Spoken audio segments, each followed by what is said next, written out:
ലോകത്ത് കോടിക്കണക്കിന് ആളുകൾക്ക് വളരെ പ്രധാനപ്പെട്ട ഒരു സ്ഥലമാണിത്.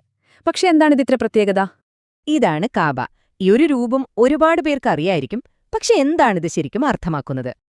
അപ്പോ ഇതൊരു വെറും കെട്ടിടം മാത്രമാണോ? അല്ല, കല്ലിനും തുണിക്കുമപ്പുറം വലിയൊരർത്ഥം ഇതിനുണ്ട്.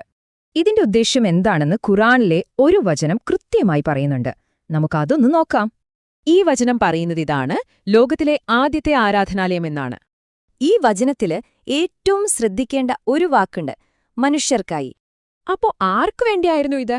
ഏതെങ്കിലും ഒരു വിഭാഗത്തിനു വേണ്ടിയല്ല, എല്ലാ മനുഷ്യർക്കും വേണ്ടിയായിരുന്നു. അതായത് ഇത് ഒരു വംശത്തിനോ ഗോത്രത്തിനോ രാജ്യത്തിനോ വേണ്ടി ഉണ്ടാക്കിയതല്ല.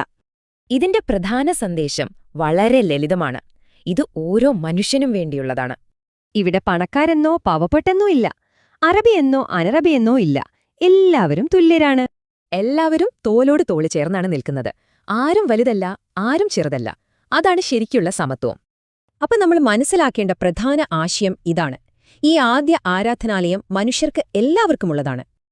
അപ്പോ സമത്വത്തിന്റെ ഈ പ്രതീകം ഇന്നത്തെ ലോകത്തോട് എന്നാണ് പറയുന്നത്? ഇതൊരു വലിയ ചോദ്യമാണ്, അല്ലേ?